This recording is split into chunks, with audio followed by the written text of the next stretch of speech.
اور وہ فتح کیا تھی؟ فتح یہ تھی کہ 3,000 کے مقابلے پہ 1.5 سے 2 لاکھ کا لشکر رومن ایمپرر لے کر آ گیا تھا، اور کوئی ریشو پروپورشن نہیں تھی. سیدنا خالد بن ولید نے بڑی مہارت کے ساتھ اپنی فوج کو بچا کر واپس مدینہ شریف میں لانے میں کامیاب ہو گئے. کچھ جھڑپیں ہوئیں، لیکن اس کے بعد ان کو اندازہ ہو گیا کہ اتنی بڑی فوج کے ساتھ مقابلہ نہیں کیا جا سکتا. ظاہر ہے کہ اس فوج میں شیخ عبد القادر جیلانی تو ہے ہی نہیں تھے کہ نگاہ مار کے پوری رومن امپائر کو ختم کر دیتے. یہ میں آپ کی آنکھیں کھولوں گا، ساتھ ساتھ دماغ کھولوں گا کہ پہلے یہ ڈرامہ بازی نہیں ہوتی تھی. واپس آئے تو بعض جذباتی مسلمانوں نے کہا کہ یہ بزدلی دکھائی ہے انہوں نے، واپس کیوں آ گئے؟ نبی علیہ السلام کہہ رہے ہیں کہ یہ فتح ہوئی ہے، اور عام مسلمان کیا سوچ رہے ہیں کہ بزدلی دکھائی ہے، مر جاتے سارے، شہید ہو جاتے. کیا تھا؟ اللہ کے لیے گئے تھے نا، کیوں واپس آئے؟ لیکن نبی علیہ السلام نے خالد بن ولید کی اسٹریٹجی کو انڈورس کیا. لہٰذا اگر پاکستان کے پرائم منسٹر آج، یا یہاں کے فیلڈ مارشل صاحب، یا ہمارے ڈپٹی پرائم منسٹر صاحب یہ کوشش کر رہے ہیں کہ جنگ رک جائے، تو یہ کوئی بزدلی والا معاملہ نہیں ہے. میں قرآن و سنت سے ساتھ ساتھ کلیئر کرتا ہوں تاکہ آپ کے دماغ کھولوں. اور یہ باتیں ایران کو پہلے بھی پاکستان سمجھا رہا تھا. 2025 میں جب انڈیا اور پاکستان کی جنگ تھی، ابھی ایران کے ساتھ جنگ کا معاملہ اسرائیل کا شروع نہیں ہوا تھا، اس وقت میری ایک ویڈیو ریکارڈ ہوئی تھی جو حرام خور یوٹیوبرز نے آج کے دن نکال کے اور کہا کہ انجینئر صاحب کہہ رہے ہیں کہ جی امریکہ تمہارا کچومر نکال دے گا تو پیس ڈیل کر لو. اس وقت جنگ شروع نہیں ہوئی تھی، تو آج ڈیل ہی کرنے ایران آیا ہوا ہے نا. میرے کہنے پہ مانا ہے، بزدلی دکھا رہا ہے. اللہ کے بندو، اس طرح نہیں دنیا کے معاملات چلتے ہیں، چیزوں کو مینج کرنا پڑتا ہے. بہرحال اس وقت تو ایران والے نہیں مانے، اور پھر جنگ شروع ہوئی. پھر 2026 کی یہ جو 28 فروری کی جنگ تھی، اس وقت ایران والے مان گئے، بلکہ وہ پچھلی شرائط سے بھی زیادہ شرائط ماننے پہ تیار ہو گئے. لیکن اسرائیل نے خباثت کی، اور ظاہر ہے کہ ٹرمپ کی کمزوریاں ان کے ہاتھ لگی ہوئی ہیں ایپسٹین فائلز کی شکل میں. انہوں نے ایران کو اپنے راستے سے ہٹانا تھا، سب کچھ ماننے کے باوجود پھر بھی حملہ کر دیا. وہ عمان کے جو وزیر خارجہ انہوں نے کہا کہ بڑی حیرانگی والی بات ہے کہ ایران سب کچھ مان گیا تھا، بلکہ 2025 سے بھی زیادہ شرائط مان گیا تھا. تو وہ جو ڈیل کر رہا تھا ایران، وہ کوئی بزدلی نہیں دکھا رہا تھا. اچھے وقت کا انتظار. ہمارے آرمی چیف نے خامنائی صاحب کو اس وقت بھی سمجھایا تھا کہ آپ ہماری نقل نہ اتاریں. اب تو یہ بات کھل چکی ہے نا، مجھے تو اس وقت بھی پتا تھی، اب تو یہ اوپن سیکرٹ ہے.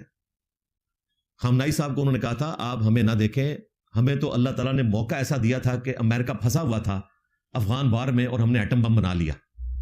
پوسٹ 9/11 یعنی 11 ستمبر 2001 کے بعد اب آپ اس طریقے سے معاملات کو لے کے نہیں چل سکتے. لہذا وقتی طور پہ آپ ٹائم گین کریں اپنا، اور مستقبل میں اگر حالات بہتر ہوئے تو آپ اپنے معاملات کو کر لیجئے گا، لیکن اس وقت کسی طریقے سے اس جنگ کو ٹالنے کی کوشش کریں. یہ میں بات کر رہا ہوں 2025 والی جنگ کی. پھر 2026 میں انہوں نے ہمارے آرمی چیف کا مشورہ مان لیا اور شرائط کے لیے تیار ہوئے. لیکن دوسری طرف یہ ایپسٹین فائلز والا چکر نکل آیا، اور اسرائیل نے پھر رنگ میں بھنگ ڈال دیا. بہرحال اللہ کی مہربانی ہے کہ پھر وقت 15 دن کے لیے جنگ رکی ہے. انشاءاللہ تعالی امید ہے کہ یہ معاملات بہتری کی طرف جائیں گے. اور میں یہ سمجھتا ہوں کہ 10 مئی 2025 کو جو اللہ تعالیٰ نے پاکستان کو فتح دی تھی، اس کے بعد 10 اپریل 2026 کو ایگزیکٹلی 11 مہینوں کے بعد، یعنی 1 سال کے اندر اندر یہ دوسری بڑی فتح دی ہے کہ پوری دنیا پاکستان کی طرف دیکھ رہی ہے. اور انشاءاللہ اگر یہ معاملات بہتری کی طرف گئے، اور امید ہے کہ جائیں گے، تو ورلڈ وار 2 کے رکنے کے بعد اسلامی تاریخ کا، بلکہ انسانی تاریخ کا پچھلے 80 سالوں میں یہ سب سے بڑا واقعہ ہوگا کہ یہ ورلڈ وار 3 رک گئی. یہ ورلڈ وار 3 تو ہو چکی ہے نا انڈائریکٹلی، ظاہر ہے پوری دنیا افیکٹ ہوئی ہوئی ہے. میرے لیے تو یہ ایسا ہی ہے کہ پاکستان جو ہے وہ فیفا کا ورلڈ کپ جیت جائے، جس کی فٹ بال کی ٹیم جو ہے وہ سب کانٹیننٹ میں بھی نہیں جیت سکتی. تو یہ اس کے مترادف ہے اگر یہ پیس ٹاکس کامیاب ہو جائیں. لیکن یہ کامیاب نہ بھی ہوں، کم از کم فیفا کا ورلڈ کپ پاکستان میں ہو گیا اس اعتبار سے کہ پوری دنیا پاکستان کی طرف دیکھ رہی ہے. الحمدللہ. وَتُعِزُّ مَن تَشَاءُ وَتُذِلُّ مَن تَشَاءُ. یہ اللہ تعالیٰ ہے، جس کو چاہتا ہے عزت دے دیتا ہے، جسے چاہتا ہے ذلیل کرتا ہے. 1979 کے بعد جو ایران کا انقلاب آیا تھا، اس کے بعد اب آلموسٹ سمجھ لیں 647 ایئرس کے بعد پہلی دفعہ ایران اور امریکہ آمنے سامنے بیٹھ کے بات کر رہے ہیں. یعنی اتنی پکی ان کی کٹی تھی, بیچ میں وقتی طور پہ ہوئی, لیکن وہ آمنے سامنے پھر بھی نہیں بیٹھتے تھے جب صدام حسین کا مسئلہ ہوا. لیکن باقاعدہ جو بیٹھنے والا معاملہ ہے, کیونکہ اس وقت سے ایمبیسی ختم کر دی تھی امریکہ کی بھی اور اسرائیل کی بھی خمینی صاحب نے, اور یہ اب پہلی دفعہ یہ آمنے سامنے بیٹھے ہیں. ابھی تو وقتی طور پہ جو وائس پریزیڈنٹ ہیں جے ڈی وینس, وہ اپنی چیزیں سامنے رکھ کے ان کے واپس چلے گئے ہیں. امید ہے کہ جا کے یہ بھی اپنے بڑوں سے, مجتبیٰ خامنائی صاحب سے ڈسکس کریں گے اور معاملات بہتری کی طرف جائیں گے. پاکستان نے یو این او لیول کا کام کیا ہے. یو این او وہ کام نہیں کر سکا جو اللہ تعالیٰ نے پاکستان سے لیا, الحمدللہ. اور میں سمجھتا ہوں کہ ایران کا وہ احسان اتر گیا. جب پاکستان بنا تھا تو آپ کو پتا ہے پہلا ملک جس نے پاکستان کو باقاعدہ طور پر تسلیم کیا تھا وہ ایران ہی تھا. 1947 میں سب سے پہلے ایران نے پاکستان کو تسلیم کیا تھا ایک الگ ملک کے طور پر. تو اللہ کا شکر ہے کہ کافی حد تک پاکستان نے ایران کے بدلے اتار دیے. بعض اوقات پاکستان کی طرف سے انٹرنیشنل پابندیوں کی وجہ سے زیادتی والا معاملہ بھی ہوا, یہ گیس پائپ لائن کا جو ہوا, امید ہے وہ بھی انشاءاللہ ریزالو بھی ہو جائے گا انشاءاللہ تعالی. علمی پوائنٹ نمبر 2, ایران کی طرف سے جو ڈیلیگیشن آیا اس کے ہیڈ جو ہیں ان کے اسپیکر ہیں محمد باقر حفظہ اللہ تعالی, اور ان کے ساتھ وہ وزیر خارجہ بھی ہیں مشہور زمانہ عباس اراکچی صاحب, جن کے ساتھ پچھلی پیس ڈیلز چل رہی تھیں عمان میں, اور وہ بیچ میں اسرائیل نے سارا رنگ میں بھنگ ڈال دیا. اور آلموسٹ کوئی 70 کے قریب لوگ ان کے ساتھ آئے ہوئے ہیں. اور دوسری طرف امریکہ کے جو وائس پریزیڈنٹ ہیں جے ڈی وینس, وہ الگ جہاز میں آئے ہیں. پروٹوکول دیکھیں, امریکہ کا وائس پریزیڈنٹ ان کے ساتھ نہیں آیا, وہ الگ سے جہاز اپنا لے کے آیا, اور جو ساتھ دو تھے, ایک حضرت ٹرمپ کے جو داماد ہیں اور دوسرے ان کے جو بزنس پارٹنر ہیں. اصل میں تو یہ رشتہ ہے, باقی جو حکومتی ذمہ داریاں ہیں وہ علیحدہ سے. تو بہرحال وہ تو اپنا مقدمہ رکھ کے فی الوقت واپس چلے گئے ہیں. اب ایران جا کے اپنے بڑوں سے ڈسکس کریں گے, امید ہے کوئی معاملات بہتری کی طرف جائیں گے. دونوں کو نور خان ایئر بیس کے اوپر ریسیو کیا گیا. یہ وہی ایئر بیس ہے جو 8 سے سال پہلے انڈیا نے تباہ و برباد کر دی تھی میڈیا میں, ایکچولی تو نہیں ہوئی تھی. یہ وہی ایئر بیس ہے. اور دیکھیں ریسیو کرنے کا جو پروٹوکول تھا, پاکستان کے پرائم منسٹر نہیں گئے, بالکل جانا بھی نہیں چاہیے تھا. اس کی وجہ ہے کہ اگر حضرت ٹرمپ آتے تو پھر ان کو جانا چاہیے تھا, یا دوسری طرف سے president of Iran Masoud Pezeshkian آتے تو پاکستان کے پرائم منسٹر کا جانا بنتا تھا. چونکہ وہاں سیکنڈ لیول کی لیڈرشپ تھی تو یہاں بھی پھر سیکنڈ لیول کی لیڈرشپ گئی. اس میں سب سے پہلے نمبر پہ ہمارے جو ڈپٹی پرائم منسٹر ہیں اسحاق ڈار صاحب, جو کہ ان کی بڑی ایفرٹ تھی ان سارے معاملات میں. دوسرے نمبر پہ ہمارے جو فیلڈ مارشل صاحب ہیں سی ڈی ایف, اور تیسرے نمبر پہ ہمارے جو وزیر داخلہ ہیں محسن نقوی صاحب. ڈپٹی پرائم منسٹر جو ہیں وہ پاکستان کے اس وقت وزیر خارجہ بھی ہیں, دونوں پوسٹیں ان کے پاس ہیں. ایران کے ڈیلیگیشن کو جو ریسیو کیا اس میں ہمارے جو فیلڈ مارشل صاحب تھے انہوں نے فوجیوں والی وردی پہنی ہوئی تھی. یہ بھی ایک میسج ہوتا ہے. اور جب امریکہ کے وائس پریزیڈنٹ کو انہوں نے ریسیو کیا تو اس وقت انہوں نے عام لباس پہنا ہوا تھا. اب اس میں سے کیا میسج نکلتا ہے, ظاہر مجھے نکالنے کی ضرورت نہیں ہے, آپ خود سمجھ جائیے گا. میں نکالوں گا تو میرا کلپ کٹ کے کچھ سے کچھ نہ کوئی بنا دے, تو اس لیے صرف میں نے آپ کو ایک فرق بتانا تھا کہ ایران کے ساتھ ریسیونگ کیسے کی گئی. یعنی میرا حسن ظن ہے کہ ان کے ساتھ ایک اظہار یکجہتی کیا کہ اس جنگی ماحول میں, اس مشکل وقت میں پاکستان کا آرمی چیف آپ کے ساتھ کھڑا ہوا ہے, ٹھیک ہے.